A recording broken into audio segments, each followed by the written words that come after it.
the corrupt executive mayor system.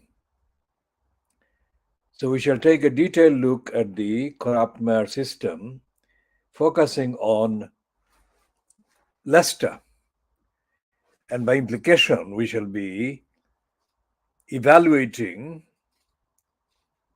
the corruption, the level of corruption in Tower Hamlets, where the corrupt mayor post is still retained, and in Newham, where the corrupt mayor system is retained, and in Croydon, where the corrupt mayor system has been foisted by aggravating several hundred times, if you like, the already corrupt regime that had prevailed, had persisted, festered in the control so-called Croydon Borough Council in south west London. Now, according to the disclosures that we shall check in a minute now, the disclosures in Leicester,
according to the BBC a week ago, the Leicester City Councillor, who used to be a Labour Party councillor on Leicester City Council, Rita Patel,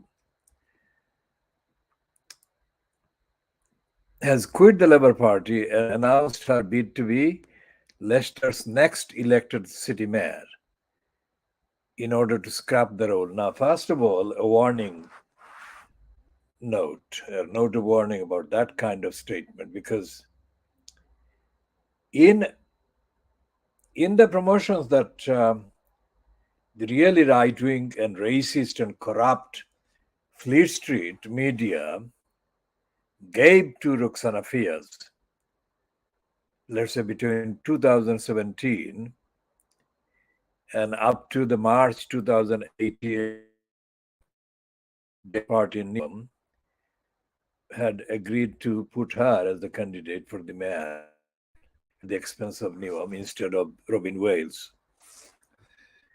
She was quoted as saying that she wanted the mayor system to be scrapped.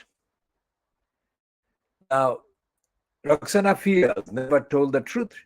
She was lying, of course, but she was lying according to the strategy that was devised for her by the crooks that advised her. Because the crooks and Roxana Fias thought, technically correctly, that if they said that they would scrap the mayor system, then she was more likely to get a sympathetic element of the vote as a candidate for the mayor post than if she was going to continue to keep the post. And the reason is and was because after 16 years in that post, Robin the Crooked Wales had so discredited, so discredited the Newham Council mayor post that people would prefer to have somebody else, even if the flimsy promise came with that particular individual. So that is what Roxana Fias did. And then once she got settled in, she did her worst to sabotage a realistic attempt to actually scrap the mayor post. And there is a bogus election or bogus referendum staged between 2018 and 2022, whereby Roxana Fias obtained, quite dishonestly obtained, an alleged expression by the voters of Newham to keep the corrupt and corrupting post of elected mayor.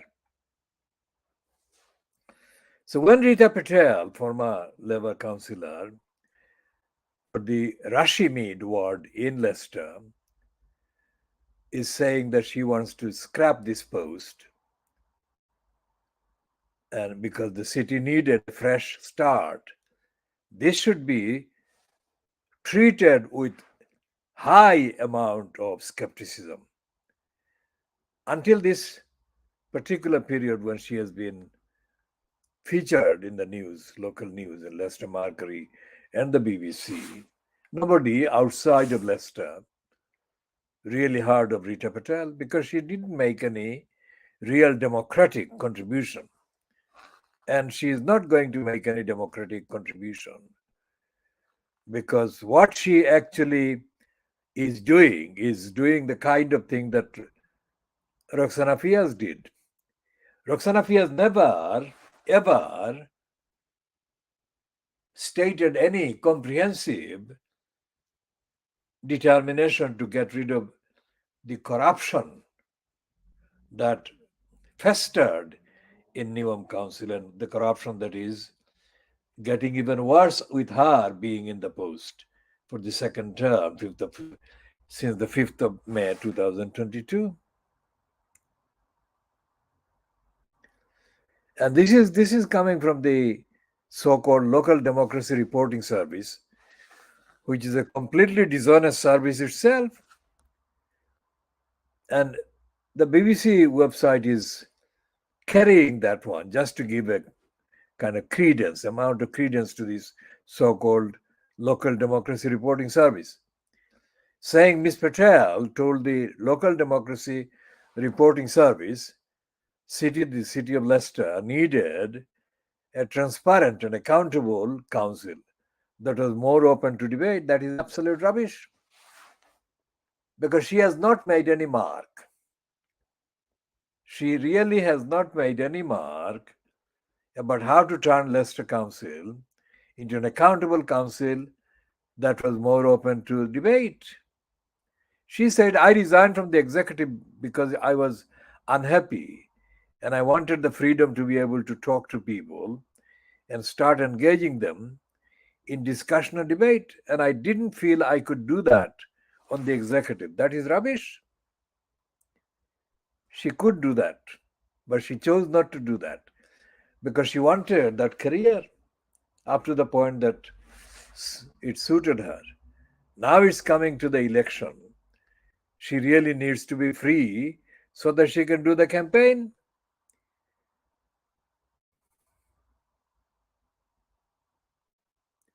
And she is saying things like, slowly, it just feels the party, that is the Labour Party, has become more and more undemocratic. The last straw was the discussion on the mayoral system. And what that said to me was, it's time for a change. We need to debate and look at where our priorities lie. Now, this is a ludicrous word to use, debate. What the fuck? We don't need to debate. We need to get rid of the corruption and the corrupt cabals. Anyway, so that is the bit that we would say at this stage about Leicester, which means that we are not impressed that Rita Patel is going to make any difference really. She said, I would guess almost 100 meetings of the Labour group in the last 12 years and never once raised the proposal we should move away from the mayoral system. Instead, she said, on many occasions, she wants to do the job herself. The Labour Party said it took its responsibility it's not her, it's the Labour Party retaliating or responding to her, or Peter Soulsby. Now, Peter Soulsby is known to the Khoodeelaar campaign for a completely different reason. Because when we started the campaign and we noticed the kind of composition of the House of Commons part of the Crossrail bill, we noticed that this crook was there. One of the members of the parliament that was recruited and put as a placeman, yes man, to give the go ahead to the Crossrail proposal, which had been introduced to the House of Commons by then Transport Secretary Alistair Darling. And there was no evidence that Peter Soulsby was going to listen to the arguments and listen to the actual evidence that the hype for Crossrail was wrong, the cost was wrong, and the claim that Crossrail would transform areas like the East End of London Tower Hamlets was wrong. Our focus was, of course, to defend the Brick Lane area and the East End community because it had been targeted for destruction by a hole that was plotted to be dug right in the middle of Brick Lane. And we have discussed this in various previous editions, so I'm not going to repeat the details except to say that Peter Soulsby was one of the members of the Crossrail Bill so-called select committee in the House of Commons, and he didn't contribute anything to the debate. And it's not just Soulsby. All the members of parliament from all the parties, wherever, were stooges. And Soulsby has a career as a corrupt self-server. Now, according to the private eye, this edition that I got hold of yesterday on the show, private eye edition number 1595, and it is officially for the fortnight 31st of March to 20th of April 2023. And their section called the Rotten Boroughs on page 17 of this edition, it carries a piece about Peter Soulsby, and it reads, chaos in Leicester, where 19 Labour councillors have been deselected from standing for the party at the May, this coming May elections. The purge has been imposed from the national level and appears to be aimed at heading off a rebellion against the continuation of the 12-year rule of elected Mayor Peter Soulsby. There is a growing feeling in the city that too much power is concentrated in the hands of one man. Before becoming mayor in 2011, Peter, now 74, was MP for Leicester South from 2005 onwards until 2011. Previously, Peter Soulsby had served as leader of the Leicester City Council most of the 1980s and 1990s. Earlier this month, 4 suspended. The council dropped the electoral mayor system. One of the 4, Councillor Rose Wilmot, told Leicestershire Live that for the 28 years he had been a councillor, each council meeting had been preceded by the Labour group coming together and with all the Labour members abiding by that collective decision. That didn't happen for this meeting, he said, which is unprecedented. We just got her told in an email how to vote, which is totally undemocratic.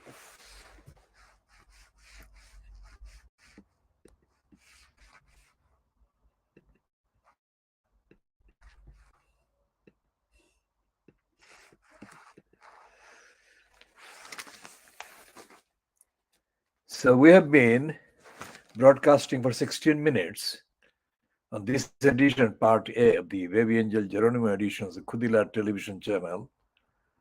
And we shall be discussing extensively the mayoral system in England. We're talking about Councillor Ross Wilmot. The diselected councillors are variously deciding whether to join the Greens or stand as independents. One councillor, Rita Patel, has quit the party and has appealed to the people of Leicester to vote for her when she stands against Sir Peter in the mayoral election in May. Her campaign is solely based on scrapping the role altogether. Now, the point about the Rotten Boroughs page carried in Private Eye is that it is the weakest possible kind of roundup, fortnightly roundup of what is going on in the Rotten councils across the United Kingdom, especially based on England. And it's really very ignorant and it doesn't really have much connection with the really rigorous campaigns that are going on in some of the places. Most of the areas are not witnessing any real rigorous campaign for democracy at the local council. But where there are rigorous campaigns, Private Eye gets it wrong because it is kind of susceptible to understating the urgency of the demands that are being made against the existing corrupt council status quo. And secondly, it is not edited by this guy who is really under kind of knowledgeable about local democracy or democracy in the country. So what we have to do is to take everything that appears in Private Eye as a kind of signal, as an indication of something going wrong with one council or another, and then do our own research and check on the updates, which is what we have just done about Rita Patel in Leicester. Now, Private Eye completely messed up the page of how Croydon was reduced to having an elected mayor, and it still hasn't published anything about Croydon and how it got lumbered with the mayor system. That just is the measure of Private Eye's weakness. Very weak indeed. Politically, the rest of the Private Eye has been politically getting weaker and weaker the longer Ian Pissoff stays in that post as editor. And Frantic Swine, de facto editor of the Private Eye political section, was never a rigorous investigator. So therefore, in the United Kingdom, we have not got a mainstream media platform that is actually reporting truthfully, let alone rigorously, the goings on at local levels or even in the parliamentary level. The Private Eye carries the various sections that have been published in the paper, in the fortnightly magazine, ever since it got published, first time launched in the 1960s. But that's it. They are continuing, but they're continuing in a lame, timid way. So contrast the situation in contrast with the proposal by Rishi Sunak and Jeremy Hunt to raise the retirement age in the United Kingdom. Raising the retirement age means that they are going to deny people the benefit of the retirement. That's what it is.